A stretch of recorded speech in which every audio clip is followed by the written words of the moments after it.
अच्छा, इसके बाद है हमारे पास थोड़ी सी जनरल टर्मिनोलॉजी है ए डी ई और के वाइटामिन के बारे में कि वाइटामिन ए को किस किस नेम से मतलब देख सकते हैं हम। रेटिनोल है हमारे पास, रेटिनॉल है, रेटिनोइक एसिड है, मेन प्रिकर्सर इसका बीटा कैरोटीन होता है। बीटा कैरोटीन से वाइटामिन ए प्रोड्यूस होता है। चीफ फंक्शन कौन कौन से थे? कॉर्निया में इन्वॉल्व होता है, विजन में, एपिथेलियल सेल्स, म्यूकस मेम्ब्रेन में, स्किन, बोन, जीन एक्सप्रेशन में इन्वॉल्व होता है, इम्यूनिटी में होता है। ठीक है, ये मैं एक दफ़ा रिवाइज करें क्योंकि हमने वाइटामिन ए डी ई और के अब पढ़ ली है। डेफिशिएंसी की वजह से हाइपोवाइटामिनोसिस ए हो सकता है। सोर्सेस किस किस से वाइटामिन ए ऑब्टेन होता है? रेटिनोल जो होता है वो फोर्टिफाइड मिल्क, चीज, क्रीम वगैरह से ऑब्टेन होता है। बीटा कैरोटीन जो होता है वो spinach, dark leafy green vegetable से ऑब्टेन होता है। एप्रिकॉट वगैरह से, कैरेट्स वगैरह से बीटा कैरोटीन ऑब्टेन होता है। डेफिशिएंसी की वजह से क्या होगा? ब्लड के अंदर एनीमिया हो सकता है, और जो है ना टॉक्सिसिटी की वजह से रेड ब्लड सेल्स ब्रेक कर सकते हैं, सीजेशन ऑफ मेंस्ट्रुएशन और नोज ब्लीडिंग हो सकती है। इसकी डेफिशिएंसी से बोन्स में क्या होगा कि सीजेशन ऑफ बोन ग्रोथ होगी, पेन हो, फुल जॉइंट्स हो सकते हैं, क्रैक्स इन टीथ हो सकता है, टेंडेंसी टुवर्ड्स टूथ डिके। ठीक है, ये सारे इसकी डेफिशिएंसी से हो सकते हैं। डाइजेस्टिव सिस्टम में इसकी डेफिशिएंसी से डायरिया हो सकता है, इंटेस्टाइनल डिसऑर्डर्स हो सकते हैं। इम्यून सिस्टम के अंदर विटामिन ए की डेफिशिएंसी से फ्रीक्वेंट इन्फेक्शंस हो सकते हैं। ठीक है, अगर बॉडी में विटामिन कम होंगे तो इन्फेक्शन के चांसेस ज़्यादा होंगे, इसीलिए कहा जाता है कि विटामिन का इंटेक बढ़ाया जाए ताकि इन्फेक्शन के चांसेस कम हो। नर्वस सिस्टम में जो होता है या मस्कुलर सिस्टम में विटामिन ए की डेफिशिएंसी से क्या होगा? नाइट ब्लाइंडनेस हो सकती है, मेंटल डिप्रेशन हो सकती है। स्किन और कॉर्निया में इसकी डेफिशिएंसी से केराटिनाइजेशन हो सकती है, कॉर्नियल डिजनरेशन हो सकती है, जिसकी वजह से अल्टीमेट फाइनल ब्लाइंडनेस भी हो सकती है, और स्किन में रैशेस भी हो सकते हैं विटामिन ए की कमी से। इसके अलावा है कि किडनी स्टोन्स हो सकते हैं, इम्पेयर्ड ग्रोथ हो सकती है। इसकी टॉक्सिसिटी से क्या होगा कि ब्लड के अंदर रेड ब्लड सेल्स की ब्रेकेज होगी, ठीक है, नोज ब्लीडिंग वगैरह। बोन्स के अंदर इसकी टॉक्सिसिटी से बोन पेन हो सकता है, रिटार्डेशन हो सकती है ग्रोथ की, skin, increase pressure inside the skull, जो ह्यूमन ब्रेन का स्कल होता है उसमें जो है ना प्रेशर इंक्रीज हो सकता है, हेडेक हो सकता है, बोन मिनरल लॉस हो सकता है। डाइजेस्टिव सिस्टम के अंदर एब्डोमिनल पेन हो सकता है, ठीक है, नोजिया, वॉमिटिंग वगैरह हो सकती है। इम्यून सिस्टम के अंदर जो है ना अगर ये बहुत ज़्यादा हमारे बॉडी में प्रेजेंट होगा तो बहुत ज़्यादा एक्टिविटी हो जाएगी, ओवर एक्टिविटी हो जाएगी जो रिक्वायर्ड नहीं होगी। नर्वस सिस्टम और मस्कुलर सिस्टम में जो है ना इसकी टॉक्सिसिटी की वजह से ब्लड विजन हो सकती है, मतलब विजन क्लियर नहीं होगी, बहुत ब्लर हो जाएगी, मसल्स की वीकनेस हो सकती है, फटीग हो सकती है, इरिटेशन, लॉस ऑफ एपेटाइट, मतलब एपेटाइट का मतलब होता है भूख लगना, भूख भूख भी जो है ना खत्म हो जाएगी, लॉस हो जाएगा, लॉस ऑफ एपेटाइट। स्किन के अंदर ड्राई स्किन हो सकती है, rashes, bleeding, brittle nails, hair loss हो सकते हैं। इसके अलावा इसकी टॉक्सिसिटी से लिवर इनलार्जमेंट हो सकता है, लिवर डैमेज हो सकता है और बर्थ डिफेक्ट्स हो सकते हैं।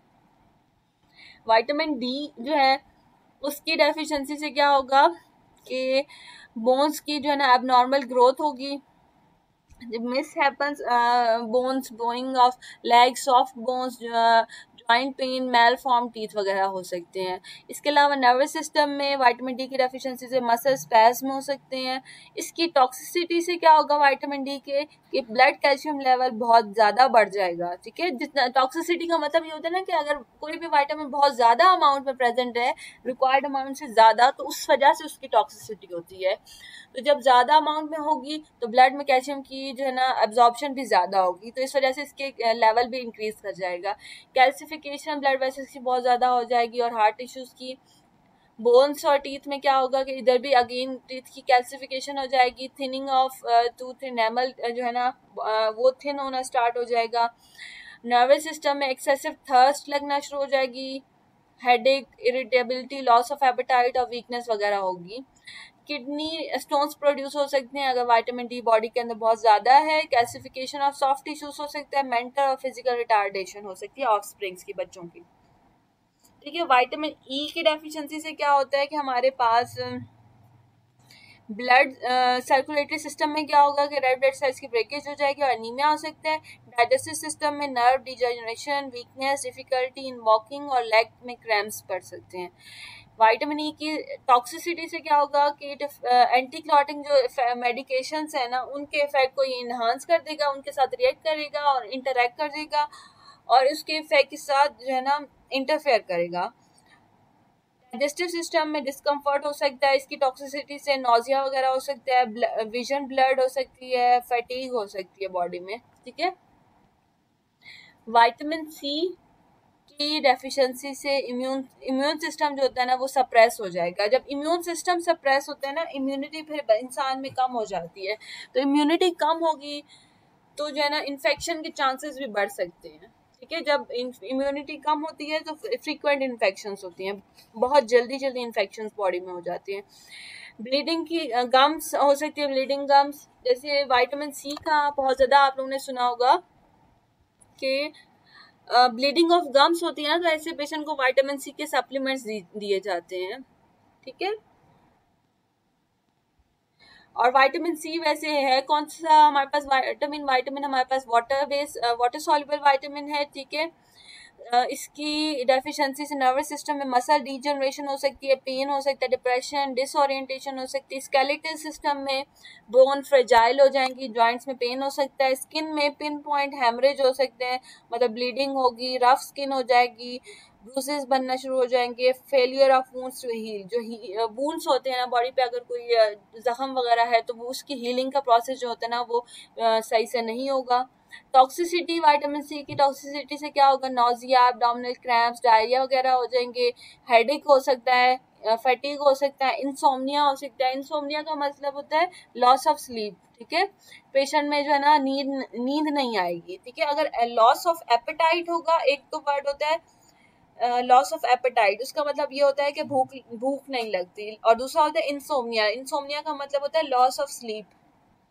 इसके अलावा एग्रावेशन ऑफ गाउट, ठीक है, गाउट के जो डिजीज है वो भी इंक्रीज हो सकती है। इसके टॉक्सिसिटी से रैशेस हो सकते हैं और interfere with the medical test, kidney stone से ससेप्टेबल पीपल। अच्छा, इसकी टॉक्सिसिटी से किडनी स्टोन्स भी हो सकते हैं, और जो मेडिकल टेस्ट हम पेशेंट करवाते हैं ये उनके साथ इंटरफेयर करके रॉन्ग रिजल्ट्स भी आ सकते हैं। विटामिन सी का जनरल नेम एस्कॉर्बिक एसिड होता है, हमें ये डिफरेंट सिट्रस फ्रूट से ऑब्टेन होता है। चीफ फंक्शन क्या है बॉडी के अंदर के, ये कोलेजन की सिंथेसिस करवाता है, ब्लड वेसल्स को स्ट्रेंथन करता है, स्कार टिश्यूज को मैट्रिक्स फॉर बोन ग्रोथ में, एंटीऑक्सीडेंट के तौर पे ये इन्वॉल्व होता है, जो कि मैंने अभी आप लोगों को बताया था। रिस्टोर करता है विटामिन ई को ताकि वो एक्टिव फॉर्म में कन्वर्ट हो जाए, ठीक है। हार्मोन की सिंथेसिस करवा रहा है, इम्यून सेल के फंक्शन को सपोर्ट करता है, और एब्जॉर्प्शन में आयरन की एब्जॉर्प्शन में एस्कॉर्बिक एसिड इन्वॉल्व होता है। इसकी डेफिशिएंसी से कौन सी डिजीज होती है, स्कर्वी, ठीक है। स्कर्वी अगर हो जाए तो फिर एस्कॉर्बिक एसिड के सप्लीमेंट्स दिए जाते हैं। सोर्सेज क्या है, सबसे पहला सोर्स तो ऑफ कोर्स सिट्रस फ्रूट्स हैं, ठीक है। सिट्रस फ्रूट हमारे पास ऑरेंज, लेमन वगैरह से ये ऑब्टेन होता है, कैबेज से ऑब्टेन हो सकता है, वेजिटेबल्स है, ग्रीन वेजिटेबल्स हैं हमारे पास, strawberries, peppers, lettuce, tomato, potatoes और मैंगोस, हर इन सारे फ्रूट से जो है ना और वेजिटेबल्स से विटामिन सी ऑब्टेन होता है। इसके बाद है हमारे पास विटामिन बी के डिफरेंट सीरीज हैं, ठीक है। विटामिन बी है, विटामिन 2, 3, विटामिन 5 है, विटामिन 9 है, विटामिन B12 है। तो ये बी के डिफरेंट टाइप्स हैं। मैंने आप लोगों को बताया था ना कि वाटर सॉल्युबल विटामिन में हमारे पास एक विटामिन सी है, ठीक है। इसके अलावा विटामिन बी के डिफरेंट टाइप्स हैं। सबसे पहले जो है हमारे पास थायमीन है। थायमीन जो होता है ना वो विटामिन B1 को कहते हैं, ठीक है। विटामिन B1 को कहते हैं इसका, और चीफ फंक्शन बॉडी में क्या है कि ये पार्ट ऑफ कोएंजाइम है, नीडेड एनर्जी मेटाबॉलिज्म, कोएंजाइम का पार्ट होता है B1, और एनर्जी मेटाबॉलिज्म में इन्वॉल्व होता है। It supports normal appetite and nervous system function, normal जो भूख का प्रोसेस होता है ना उसमें ये इन्वॉल्व होता है, नर्वस सिस्टम के फंक्शन को मेंटेन करता है। थायमीन की डेफिशिएंसी से क्या होता है कि बेरी डिजीज हो सकती है, ठीक है, वेट बेरी या ड्राई बेरी। उसमें फिर आप विटामिन B1 के सप्लीमेंट्स देते हो। किस सोर्सेज से ये ऑब्टेन होगा, in all nutritional foods in moderate amount, pork, ham, bacon, liver, whole and enriched grains, legumes and seeds से ऑब्टेन हो सकता है। इसकी डेफिशिएंसी से क्या होगा कि बॉडी में एडिमा हो सकता है, ठीक है। एडिमा क्या होता है कि बॉडी में जो ब्लड फ्लूइड है ना उसकी बहुत ज़्यादा अमाउंट हो जाती है। एडिमा होता है तो क्या होता है, ब्लड प्रेशर भी इंक्रीज कर जाता है। इन लार्ज हार्ट बहुत ज़्यादा बढ़ जाता है, उसका साइज बढ़ जाता है, एबनॉर्मल हार्ट रिदम हो सकते हैं, और हार्ट फेलियर हो सकता है, ठीक है। हार्ट के रिदम्स जो होते हैं वो एबनॉर्मल हो सकते हैं और हार्ट फेलियर भी हो सकता है। degeneration, wasting, weakness, pain, apathy, irritability, difficulty walking, loss of reflex, mental confusion और पैरालिसिस, ये सारे सिम्टम्स हो सकते हैं अगर हमारे पास थायमिन की डेफिशिएंसी होगी बॉडी के अंदर। इसके अलावा वेट लॉस भी हो सकता है पेशेंट में। अगर ऐसा पेशेंट है जिसमें विटामिन B1 की डेफिशिएंसी है तो उस पेशेंट में भी जो है ना वेट लॉस हो जाएगा, वेट कम होता है। वेट लॉस को जो है ना जो साइंटिफिक टर्म है वो होती है एनोरेक्सिया, ठीक है। Anorexia means weight loss. और टॉक्सिसिटी के कोई भी सिम्टम्स अभी तक रिपोर्टेड नहीं है। इसके बाद नेक्स्ट विटामिन हमारे पास है विटामिन B2।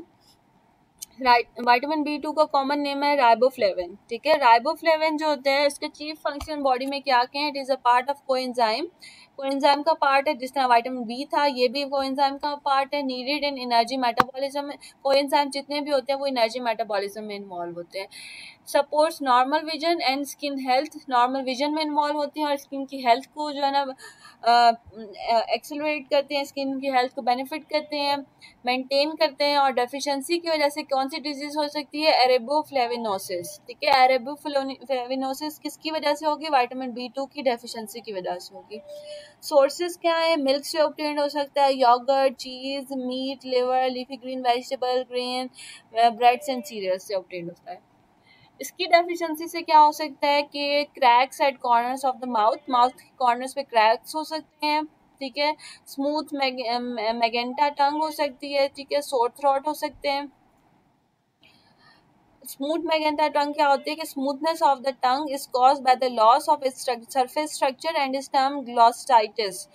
ग्लॉसाइटिस हो जाती है। ग्लॉसाइटिस में क्या होती है कि जो टंग है वो बहुत ज्यादा स्मूथ हो जाती है एट इट्स सरफेस के ऊपर, ठीक है। तो ये सारे किससे होंगे? विटामिन B2 की डेफिशिएंसी से। Hypersensitivity to light, redness of the cornea. अच्छा, जिन लोगों में विटामिन B2 की डेफिशिएंसी होगी, कमी होगी, तो वो क्या होगा कि जब वो बाहर सनलाइट में जाएंगे तो उनके अंदर बहुत ज्यादा सेंसिटिविटी हो जाएगी, हाइपर सेंसिटिविटी होगी, ठीक है। बहुत ज्यादा रिएक्टिव स्किन होगी उनकी टूवर्ड्स उनकी जो उनकी आईज है ना, सॉरी, आईज बहुत ज्यादा रिएक्टिव होंगी टूवर्ड्स द लाइट। और कॉर्निया, आई के अंदर जो कॉर्निया होता है उसमें रेडनेस भी हो सकती है। स्किन के ऊपर रैशेस हो सकते हैं अगर विटामिन B2 की डेफिशिएंसी है। और टॉक्सिसिटी का कोई भी सिम्टम्स रिपोर्टेड नहीं है। इसके बाद नेक्स्ट विटामिन हमारे पास niacin. Niacin is vitamin B3, ठीक है। इसके दूसरे नेम है निकोटिनिक एसिड है, निकोटिनामाइड है, नियासिनामाइड है, विटामिन B3 है। Precursor in dietary tryptophan, dietary tryptophan के प्रिकर्सर के तौर पे नियासिन एक्ट करती है। फंक्शन इन द बॉडी, ये भी अगेन कोएंजाइम में इन्वॉल्व होती है और एनर्जी मेटाबॉलिज्म में, ठीक है। कोएंजाइम का पार्ट होती है और एनर्जी मेटाबॉलिज्म में इन्वॉल्व होती है। डेफिशिएंसी की वजह से जो डिजीज होती है उसको प्लेगरा कहते हैं। सोर्सेस इसके ये हैं कि it is synthesized from amino acid tryptophan, ठीक है। विटामिन B3 का जो प्रिकर्सर है ना वो है ट्रिप्टोफैन। ट्रिप्टोफैन क्या है? अमाइनो एसिड है एक, ठीक है। इस अमाइनो एसिड से नियासिन प्रोड्यूस होती है, synthesize from the amino acid tryptophan. इसके अलावा मिल्क, एग्स वगैरह से ऑब्टेन्ड हो सकते हैं, meat, fish, grain, bread and cereals, nuts वगैरह, प्रोटीन कंटेनिंग जितने भी फूड्स होते हैं ना ये उनसे ऑब्टेन्ड हो सकती है। डाइजेस्टिव सिस्टम में अगर देखा जाए तो इसकी डेफिशिएंसी से डायरिया हो सकता है, वॉमिटिंग, एब्डोमिनल पेन हो सकता है, ठीक है। पेट में पेन हो सकता है। ब्लैक और ब्राइट रेड स्वोलन स्मूथ टंग, जो आपकी ऐसे पेशेंट जिनमें विटामिन B3 की डेफिशिएंसी होगी उनकी टंग जो होगी बहुत ज़्यादा स्वोलन और स्मूथ होगी, ब्राइट ब्लैक या ब्राइट रेड कलर की हो जाएगी, ठीक है। नर्वस सिस्टम में क्या होगा कि irritability, loss of appetite, weakness वगैरह हो सकती है, हेडेक हो सकती है, मेंटल कन्फ्यूजन और साइकोसिस के प्रॉब्लम्स हो सकते हैं अगर बॉडी में नियासिन विटामिन B3 की कमी होगी। स्किन में अगर देखें तो flaky skin, rash on area expose to sun, ठीक है। रैशेस हो सकती हैं ऐसे एरिया जो स्किन सन की तरफ एक्सपोज होंगे और बॉडी में अगर विटामिन B3 की कमी होगी तो वहाँ पे रैशेस हो सकते हैं। टॉक्सिसिटी में देखा जाए तो इसी टॉक्सिसिटी से नोजिया, वॉमिटिंग हो सकती है, पेनफुल फ्लश और रश स्वेटिंग हो सकती है। मतलब स्किन के ऊपर जो होता है ना बहुत ज़्यादा स्वेटिंग स्टार्ट हो जाती है और फ्लशिंग स्टार्ट हो जाती है, रेडनेस हो जाएगी और इस तरह से जो है ना इसके सिम्टम्स हो सकते हैं। लिवर के अंदर डैमेज हो सकता है, लिवर डैमेज हो सकता है। इम्पेयर्ड ग्लूकोज टॉलरेंस, बॉडी के अंदर जो है ना ग्लूकोज की टॉलरेंस जो होगी ना वो इम्पेयर्ड हो जाएगी, ख़राब हो जाएगी उसका सिस्टम। इसके बाद है हमारे पास फॉलिक एसिड। फॉलिक एसिड जो होता है ना इसके डिफरेंट नेम्स हैं, फॉलिक एसिड है, फॉलेट है, और इसके अलावा हमारे पास है पिटेरोग्लूटामिक एसिड है, ठीक है, फोलेसिन है, ये इसके डिफरेंट नेम्स हैं। बेसिकली ये कौन सा विटामिन होता है? विटामिन B9 होता है, ठीक है। विटामिन B9 को हम फॉलिक एसिड भी कहते हैं। इसके चीफ फंक्शंस क्या है हमारे बॉडी में कि it is a part of coenzyme needed for new cell synthesis, ये भी अगेन पार्ट है कोएंजाइम का, और ये न्यू सेल के सिंथेसिस में इन्वॉल्व होता है, ठीक है। मोस्टली फॉलिक एसिड जो है ना प्रेग्नेंट वुमेन्स को दिया जाता है ताकि बेबी की ग्रोथ जो है ना वो प्रॉपर हो सके। डेफिशिएंसी की वजह से कोई भी अभी तक जो है डिजीज रिपोर्ट नहीं हो सकी, मतलब डिजीज का ऐसा नेम रिपोर्ट नहीं होगा, लेकिन ये वाले सिम्टम्स अपीयर हो सकते हैं, ठीक है। सिग्निफिकेंट सोर्सेस कौन कौन सी हैं? एवोकाडो से ऑब्टेन हो सकता है, leafy green vegetables, legumes, seeds, liver वगैरह से, पास्ता, ग्रेन्स, ब्रेड से ये ऑब्टेन हो सकता है, ठीक है। फॉलिक एसिड है, विटामिन B9 है, इसकी डेफिशिएंसी से एनीमिया हो सकता है, large cell type elevated homocysteine हो सकता है, होमोसिस्टीन का लेवल बॉडी में बढ़ जाएगा। डाइजेस्टिव सिस्टम में हार्ट बर्न हो सकता है, डायरिया और कॉन्स्टिपेशन हो सकती है, फ्रीक्वेंट इन्फेक्शन हो सकते हैं, इम्यून सिस्टम जो होगा ना वो सप्रेस हो जाएगा, इम्यूनिटी पेशेंट के अंदर ख़त्म हो जाती है, कम हो जाती है अगर उसके अंदर विटामिन B9 की कमी होगी, और इन्फेक्शन के चांसेस बढ़ जाते हैं। जहाँ भी जिस भी विटामिन की वजह से इम्यूनिटी कम होगी तो ऑफ कोर्स जब इम्यूनिटी बॉडी में कम होती है तो इन्फेक्शन के चांसेस बढ़ जाते हैं। इसके अलावा स्मूथ रेड टंग हो सकती है माउस में, increase risk of neural tube birth defect. अच्छा, इसमें ये होता है कि न्यूरल ट्यूब जो होता है ना जो कि फर्दर ब्रेन में कन्वर्ट होता है, बेबीज के अंदर, इन्फेंट्स के अंदर, न्यूबॉर्न बेबीज में हमारे पास न्यूरल ट्यूब होती है जो कि बाद में ब्रेन में कन्वर्ट होगी। अगर पेशेंट के अंदर, मदर में, प्रेग्नेंट वुमेन में जो है ना इसकी विटामिन B9 की कमी होगी तो जो बर्थ डिफेक्ट्स हो सकते हैं बेबीज के अंदर, ठीक है, तो इसलिए फॉलिक एसिड दिया जाता है। नर्वस सिस्टम में क्या होगा कि डिप्रेशन हो सकती है, मेंटल कंफ्यूजन हो सकती है, फटीग, इरिटेबिलिटी और हेडेक हो सकता है। ये सारी चीज़ें किससे होगी? विटामिन B9 की डेफिशिएंसी से। और इसकी टॉक्सिसिटी से क्या हो सकता है? It marks vitamin B12 deficiency. अगर विटामिन B9 की टॉक्सिसिटी है, बहुत ज़्यादा अमाउंट में बॉडी में प्रेजेंट है, तो फिर विटामिन B12 की जो डेफिशिएंसी है ना ये उसको मास्क कर जाएगा, ठीक है। विटामिन B12 जो दूसरा एक विटामिन है उसकी डेफिशिएंसी से जो मसले आ रहे होंगे ना, जो प्रॉब्लम्स होंगी या उसकी जो मेन फंक्शंस होंगे उसको ये कवर अप कर लेता है विटामिन B9। नेक्स्ट विटामिन है हमारे पास विटामिन B12। विटामिन B12 को साइनोकोबालामीन भी कहते हैं। साइनोकोबालामीन जो होता है इसका चीफ फंक्शन जो होता है ये भी कोएंजाइम्स में इन्वॉल्व होता है और सेल की सिंथेसिस में इन्वॉल्व होता है। Helps maintain nerve cell, nerve cells जो होते हैं ना ये उनको मेंटेन करता है, ठीक है। विटामिन B12 जो होता है ना वो बहुत इंपॉर्टेंट विटामिन होता है क्योंकि नर्व सेल्स को जो है ना ये मेंटेन करता है, और इसकी जो है ना कमी हो जाए तो बॉडी में मेगालोब्लास्टिक एनीमिया भी हो सकता है। इसकी डेफिशिएंसी से जो हमारे पास सिम्टम्स हैं उसमें आ जाते हैं, हमारे पास एनीमिया है, स्मूथ टंग हो जाएगी, फटीग, नर्व डिजनरेशन हो सकती है, प्रोग्रेसिंग टू पैरालिसिस, ठीक है, टिंगलिंग और नमनेस हो जाएगी। स्किन में जो होगा ना आपके पास टिंगलिंग सेंसेशन हो जाएगी, आपके जो है ना ऐसा फील होगा, या फिर नमनेस हो जाएगी। नमनेस का मतलब ये होता है कि कोई फीलिंग्स नहीं आती, ठीक है, ऐसा सेंस नहीं आती स्किन में। और इसके अलावा ये कौन कौन से सोर्सेज से ऑब्टेन हो सकते हैं? एनिमल प्रोडक्ट से ऑब्टेन करते हैं हम इसको, मीट, फिश, पोल्ट्री, मिल्क, चीज, एग्स वगैरह से विटामिन B12 ऑब्टेन हो सकता है। और इसकी टॉक्सिसिटी के कोई भी सिम्टम्स अभी तक रिपोर्टेड नहीं है। नेक्स्ट डिजीज है, नेक्स्ट विटामिन है हमारे पास vitamin B6। Vitamin B6 is also called as pyridoxine, pyridoxal और पायरिडॉक्सामीन। अच्छा, इसके मेन फंक्शंस कौन से हैं बॉडी में? It is a part of coenzyme. जितने भी विटामिन बी के आपने टाइप्स पढ़ी हैं ये सारे ही विटामिन बी जो है ना कोएंजाइम का पार्ट है, ठीक है। Needed in amino acid and fatty acid metabolism. Amino acid और फैटी एसिड के मेटाबॉलिज्म में विटामिन B6 इन्वॉल्व होता है। Help convert tryptophan to niacin. Tryptophan को जो है ना ये कन्वर्ट करवा देता है नियासिन में, ठीक है। जो पीछे मैंने आप लोगों को एक विटामिन बताया था नियासिन, जो कि ट्रिप्टोफैन अमाइनो एसिड से ऑब्टेन हो रहा था ना, उसकी जो कन्वर्जन थी ना उसमें विटामिन B6 भी इन्वॉल्व है। उसके अलावा ट्रिप्टोफैन को ये सेरोटोनिन में भी कन्वर्ट करवाते हैं और help make red blood cells, और रेड ब्लड सेल्स की मेकिंग में इन्वॉल्व होता है। डेफिशिएंसी की वजह से कोई भी ऐसा डिजीज का नाम नहीं है। रिपोर्टेड डिजीज सिम्टम्स हो सकते हैं। सिग्निफिकेंट सोर्सेज है हमारे पास meat, fish, liver, legumes, fruits, potato वगैरह। और डेफिशिएंसी सिम्टम्स क्या है कि एनीमिया हो सकता है, डिप्रेशन हो सकती है, confusion, abnormal brain wave pattern, convergence वगैरह हो सकती हैं। स्किन के अंदर अगर हमारे पास बॉडी में विटामिन B6 की कमी है तो हमारी स्किन पे रैशेस हो सकती हैं, ग्रीजी स्किन हो सकती है, स्कैली डर्मेटाइटिस हो सकता है। ठीक है, टॉक्सिसिटी की वजह से जो है ना ब्लड ब्लॉटिंग हो सकती है, हमारे पास depression, fatigue, impaired memory, irritability, damage हो सकता है नर्व्स में, लॉस ऑफ रिफ्लेक्सेस हो सकती हैं और रेस्टलेसनेस, कन्फ्यूजन वगैरह हो सकता है। ठीक है, तो ये सारे क्या होते हैं कि अगर हमारे पास विटामिन की कमी होगी तब भी आपके पास डिफरेंट सिम्टम्स हो सकते हैं, और अगर जो है ना आपके पास इसकी टॉक्सिसिटी होगी तब भी डिफरेंट सिम्टम्स होते हैं। ठीक है, इसकी टॉक्सिसिटी से जैसे हमारे पास ब्लॉटिंग हो रहा है, ब्लॉटिंग क्या होता है कि आपके जब एब्डोमिनल पार्ट है ना वो स्वॉलन हो जाता है आफ्टर ईटिंग। कुछ भी आप ईट कर खाओगे तो उसके बाद जो है ना ब्लॉटिंग फील होगी आपको, आपका एब्डोमिन, आपकी जो बेली है वो बहुत ज़्यादा स्वॉलन आपको फील होगी। इसके बाद नेक्स्ट विटामिन हमारे पास pantothenic acid. Pantothenic acid vitamin B5 होता है। ठीक है, इसमें क्या है कि हमारे पास चीफ फंक्शन बॉडी में क्या है, पार्ट ऑफ कोएंजाइम, कोएंजाइम का पार्ट होता है, एनर्जी मेटाबॉलिज्म में इन्वॉल्व होता है। डेफिशिएंसी एज सच कोई डिजीज का नाम नहीं है। सिग्निफिकेंट सोर्सेज फूड, जितने भी हम फूड यूज करते हैं सब में ये वाइड स्प्रेड प्रेजेंट होता है।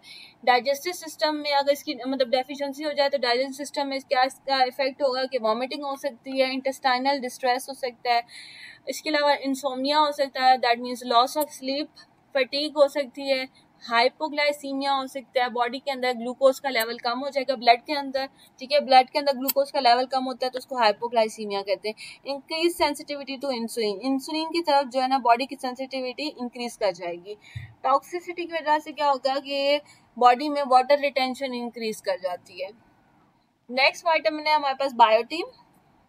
बायोटीन के मेन फंक्शंस बॉडी में क्या है कि ये एज अ को फैक्टर फॉर सेवरल एंजाइम्स में जो है ना ये को फैक्टर के तौर पे एक्ट करती है, और जो है ना नीडेड इन एनर्जी मेटाबॉलिज्म में ये इन्वॉल्व होती है, अमाइनो एसिड की मेटाबॉलिज्म में इन्वॉल्व होती है, ग्लाइकोजन सिंथेसिस में इन्वॉल्व होती है। और इसकी सिग्निफिकेंट सोर्सेज ये भी वाइड स्प्रेड होती है फूड में। और बायोटीन वैसे विटामिन B7 को कहते हैं। ठीक है, पेंथोटेनिक एसिड जो ऊपर पड़ा हमने वो विटामिन B5 है, और बायोटीन जो है ना वो विटामिन B7 है। इसकी डेफिशिएंसी से एबनॉर्मल हार्ट एक्शन होगा, लॉस ऑफ एपेटाइट हो सकती है, मतलब भूख नहीं लगेगी, नौजिया हो सकती है। नौजिया बेसिकली होता ये कि जो बॉडी के अंदर हमारे जो है ना ऐसी फीलिंग आना कि अब हमें वॉमिटिंग होने वाली है, जिसको उर्दू में मतली कहते हैं। ठीक है, मतली को आप इंग्लिश में नौजिया कहते हैं। तो ऐसी फीलिंग्स आएंगी। इसके अलावा नर्वस सिस्टम और मस्कुलर सिस्टम में क्या होगा कि depression, muscle pain, weakness, fatigue, numbness हो जाएगी। और स्किन जो है dry around eyes, nose and mouth. Skin जो होगी ना वो बहुत ड्राई हो जाएगी अगर विटामिन B7 की कमी होगी, तो आपकी आईज के अराउंड भी ड्राइनेस होगी, नोज में के अराउंड भी और माउथ के अराउंड भी। ठीक है, और इसके बाद toxicity, no toxicity symptoms reported, कोई भी सिम्टम्स रिपोर्टेड नहीं है। अच्छा, ठीक है, तो ये था हमारा विटामिन के बारे में एक जनरल सा रिव्यू कि उसकी डेफिशिएंसी से क्या हो सकता है, टॉक्सिसिटी से क्या हो सकता है, जनरल नेम्स क्या हमारे विटामिन के, फंक्शंस क्या हैं, और कौन से फूड सोर्सेज से हम विटामिन ऑब्टेन कर सकते हैं। ठीक है, तो ये सारा आपने अच्छी तरह से याद रखना है, सारे विटामिन के बारे में, विटामिन आपके जो फैट सॉल्युबल है उनके बारे में भी और वाटर सॉल्युबल विटामिन के बारे में भी। ठीक है।